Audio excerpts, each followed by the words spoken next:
Hey everybody, welcome to the Decoding Cocktails Podcast End of the Year Review. The podcast is obviously a very new thing at this point in time, but as we got closer to the holidays, throwing a guest interview up online, and I'm fortunate to have a couple I'm excited about for you guys, ready to go.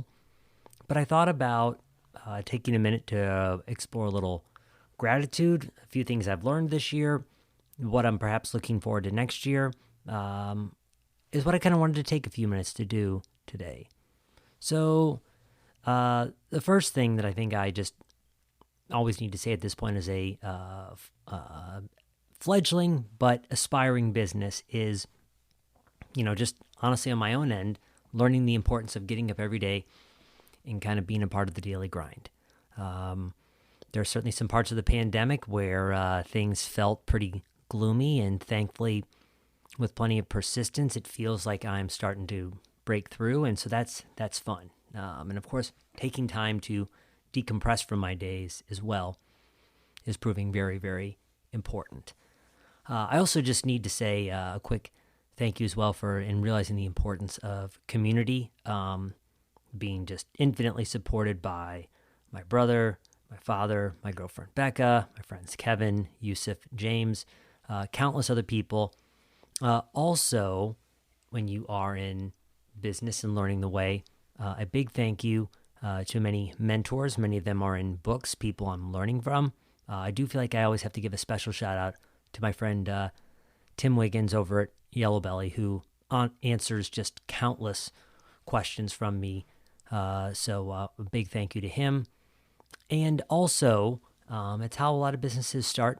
Friends who have brought me into their business and homes has given me a chance to really kick the wheels pretty hard on this thing, and slowly I'm getting business from that. So anyways, first thing at the end of the year is thank you to everybody who's been very supportive.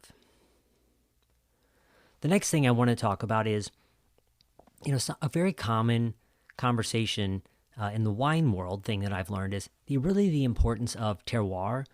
And I was just talking about this the other night with Becca, that, and this came up in my first interview, actually, which with Demetrius Kane of Nobleton's too, that the further we move away from the land, so to speak, the more something is processed, the more it's commodity driven, typically the more homogenous and sometimes even like less flavorful things are. And so when we think about wine, we think about soil, we think about climate and all these things. And I was reading the book Finding Mezcal by Ron Cooper, and just hearing how much that terroir has to do with how mezcal is ultimately yields is important. And so I think we have to think about that with respect to all of our stuff. With respect to whiskey, a dominant portion of bourbon comes from number 2 dent corn, which is animal feed corn. That doesn't have to be a bad thing, but why are we using corn we don't deem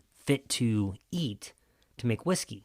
What would happen if we used other corn instead? So, the importance of the ingredients, the land, how something is cared for, ultimately impacts what ends up in our bottle. And so I think that's an important thing that I'm taking away from this year.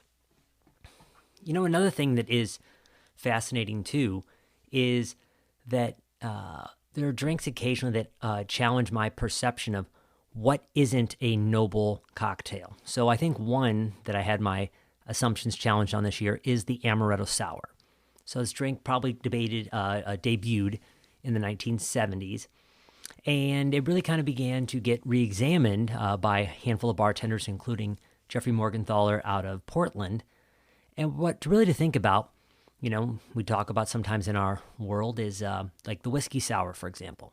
That's whiskey, it's lemon, and it's sugar, a lot of times egg white and bitters, but essentially a sour is spirit, sugar, and citrus. And with Amaretto Sour, it's a much lower proof, typically in the 20s as opposed to 40. And a lot of times if you're subjecting a 20% alcohol by volume cocktail to a sweet and sour mix, not even fresh citrus and sugar, you're going to get a very cloying, very sweet cocktail. But as Morgenthaler kind of detailed in his work, and other people have played with since, if you fortify that with a spirit like a whiskey, you make an Amaretto Sour, with whiskey, amaretto, lemon, sugar, maybe some egg white. Now we have a whole other thing in terms of a cocktail that's rich in that nutty flavor. And so, my messing around with amaretto sours was actually quite fun, but reminded me that cocktails have come a long way, but we still have a long way to go in terms of unlearning what at least many would consider bad or sloppy habits in the years prior to kind of the early days of the cocktail revolution in the 90s or so. I'm also have really enjoyed digging more into the alcohol-free zero proof world to kind of figure out what is a great stand-in. A lot of times a mocktail, as it's often sometimes also known, I feel like a lot of times they're inherently sweet because, well, we don't know what else we're not putting alcohol in the drink, and so what else do we have? Well, all we have are these mixes over here. And so that's how we ended up with a lot of the mocktails that we have is we just essentially took the booze out and didn't bother to put anything back in its place. And digging further into tea, in terms of its astringent and bittering quality, thinking about the acidic base yielded by vinegars. So there's a handful of things out there that have been really influential to my own thinking, and even being able to craft some, if I may be so bold, half-decent zero-proof drinks on the fly. Just knowing that, just in the same way you might instinctually go, oh, well, maybe I'll put whiskey or gin or whatever in this drink, realizing, okay, I'm on the fly now crafting this. Okay, if I don't have that, what vinegars or what other bittering agents do I have to yield a little bit of that bite and that body to a drink potentially? Something else I think is important out there for the lay person too is, and I had this conversation with the aforementioned Tim Wiggins, is that, and Dave Gredeman, who's his head bartender over at Lazy Tiger in the Central West End, that I was talking to them about some recipes in books, but even more particularly online. And I was like, because a lot of times I'll ask people, I'm having trouble getting this drink to taste appropriately.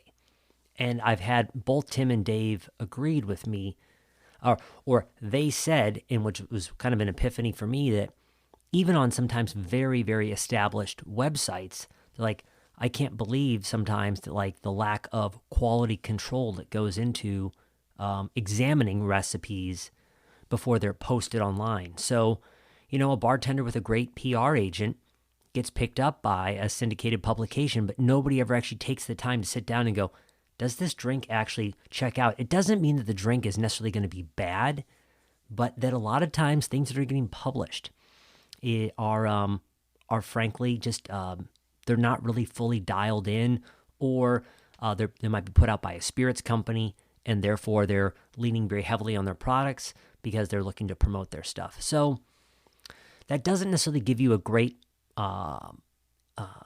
direction of where to look, but just a general cautionary tale that all things on the web, obviously, do not always pass muster in that regard. When it comes to looking forward, as we often do at the end of the year, what am I looking forward to next year? Well, so by the time you are listening to this, I should hopefully, or will be about to get on a plane to Mexico to spend Christmas there with my brother and sister-in-law and a couple of their friends. But one of the things we're going to do down there is we're going to tour a Raicilla distillery. And so Raicilla is a cousin of the agave family.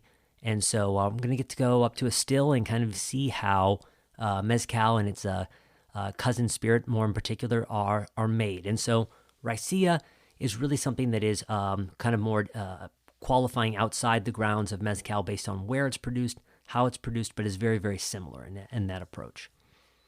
I'm also looking forward to diving more into sherry and other fortified wines. Just last night, I had some Madeira, which comes from the island of Madeira off the coast of Portugal. And these wines are just very fascinating with how they are produced and in the spectrum of flavor. A lot of bartenders out there really, really like sherry, and yet I find that so few people have any real grasp for how sherry works in drinks. And so I'm interested to further my own knowledge into sherry with the hopes of passing on to you. How do you think about if you get a bottle and put it on your shelf, whether it's a really dry Fino or Manzanilla sherry versus a very sweet Pedro Jimenez or something in between? How do you properly use that as opposed to just look at it or be scouring the internet for that? Because it seems like something that is very far afield to the average person, because I'm very new to it myself, and yet I'm a lot deeper in the pool than some people. This is an area where I'm also very open to feedback right here, but a thing I have been thinking about are, I'm very fortunate that after a lot of my classes are over, that people are often thinking like, man, like this is great, I want to do this again, but coordinating to get me back to your home, place of business, etc. takes work and it takes money. And so what are the pre-taped options or other venues in which I could provide people learnings or other guides to kind of think about stuff? I've been thinking about classes that could be like, a class on sherry or a pre-taped class on, drinks guaranteed to impress your date, what to buy, 4 drinks for the bourbon lover in your life, whatever. And so I've been thinking more about how do I keep passing on my knowledge and the reinforcement of you can do this when I'm not there with you. So I feel like that ties into figuring out more this idea of learning how to better describe ingredients, whether we're talking about whiskey and orange liqueur or bitters. An analogy I'm starting to think about is if you open your refrigerator and you see, sriracha sauce, you see spinach, whatever, you immediately think, okay, spinach. Am I putting that in a smoothie? Is it going in an omelet? Am I putting it in a salad? You see your sriracha. Okay, am I putting it on my eggs? Am I putting it on tacos? But when we see a bottle of orange liqueur or a bottle of lavender bitters, we don't have the same thought process. We just see it and it's this enigma and we're waiting for a recipe to drop in out of the sky. And the more I think that you can look at bottles and understand, how do I wield this? And recipes are wonderful and there's no reason not to keep digging for them.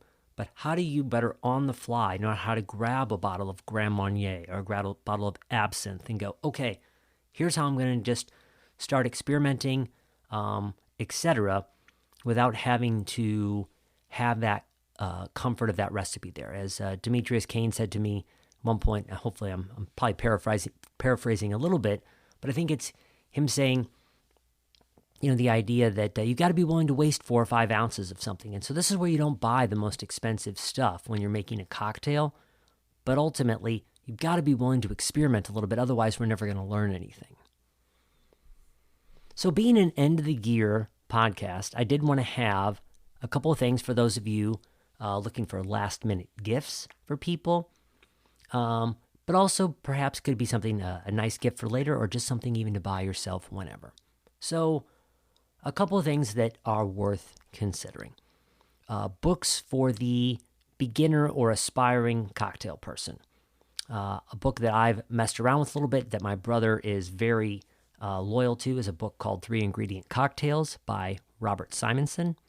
And what I like about it is very easy to flip through, and as the name will say on it, it is very, very simple in terms of all the drinks are 3 ingredients. And so some of them you obviously won't have on your shelf, but at least you're not going to stumble upon some 8 or 10 ingredient drink where you're like, okay, well, that's never happening right there. If you're looking for something to make more of just an impression on a person, another great book you could look at is The Office, which is from the Aviary Group out of Chicago. And this is their book on classic cocktails. So in it, you're going to see daiquiris and aviations, sidecars, Manhattans, etc. But it comes in a extremely beautiful leather-bound book, beautiful photography. And so it's the kind of thing that if you hand someone, it's going to make a statement. And so 3 Ingredient Cocktails is a little more, it's still well done. but it is the sex appeal on it is not as high as in The Office. Finally, I'm going to recommend, even though I'm still brand new to the book, I just have so much faith in the team at Death & Co. They have a new book called Welcome Home, and it's essentially how they would train a bartender, and with you in mind, they have built a book of like, how do you begin to train yourself up at home? The one knock I would give it, and maybe this is beneficial for some people, is I'm told there are 600 recipes in the book, which is, in my opinion, about 550 too many, give or take, just because I think that number is overwhelming. But their books are wonderful learning tutorials, I often find.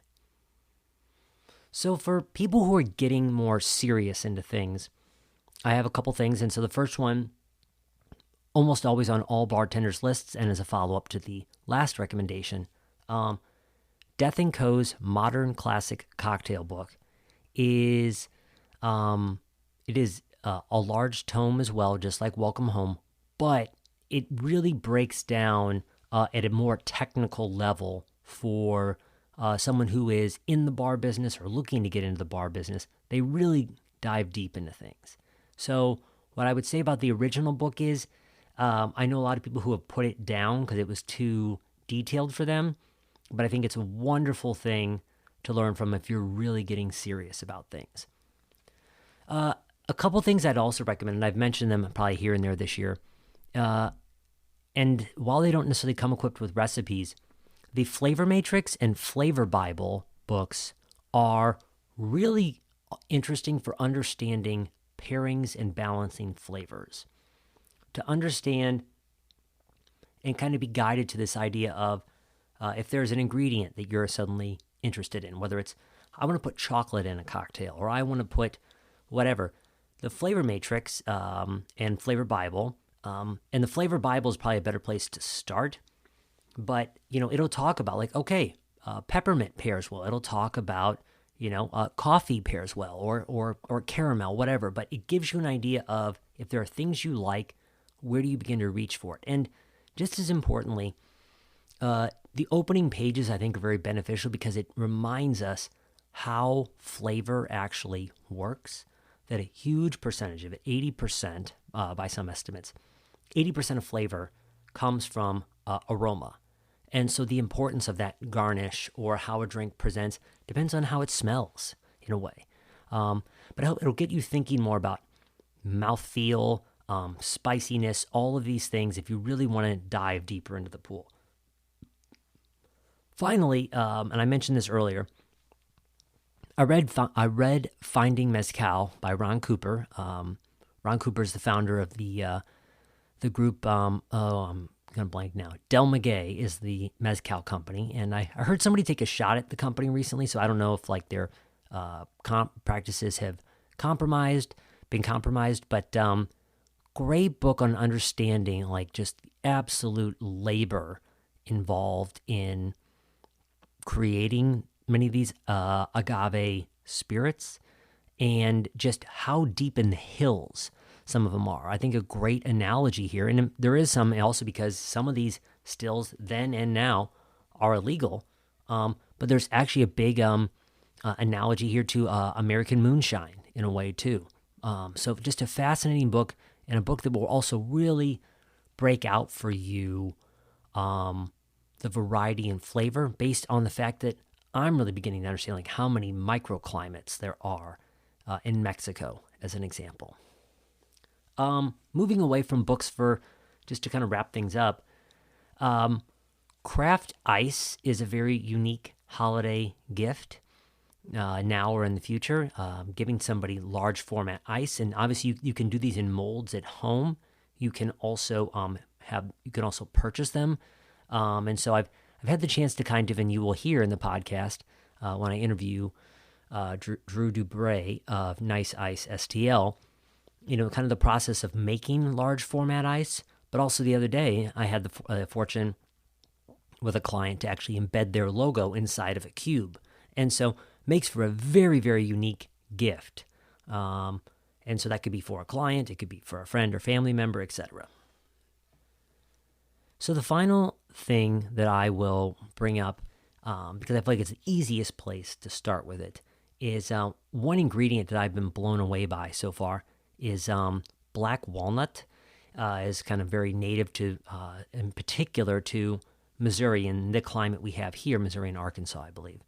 But I have made black walnut syrups, which are also called an orgeat. So basically, I will take black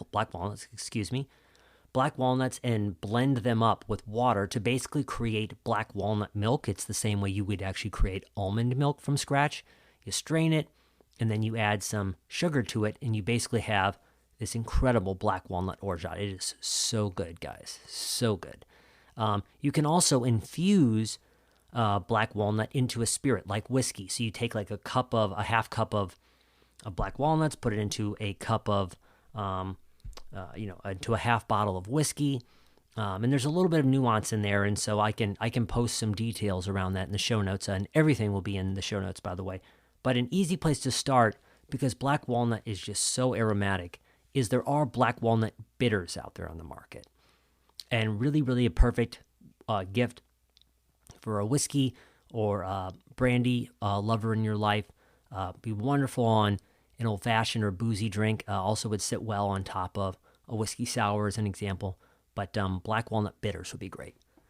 So I think 20-something minutes is enough of a recap for you. But I just would like to again say thank you to everybody out there. It's been a fun and challenging year. Bringing this podcast to life has been a lot of fun as well.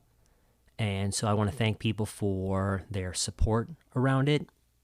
And I will look forward to being in touch with you guys in the new year.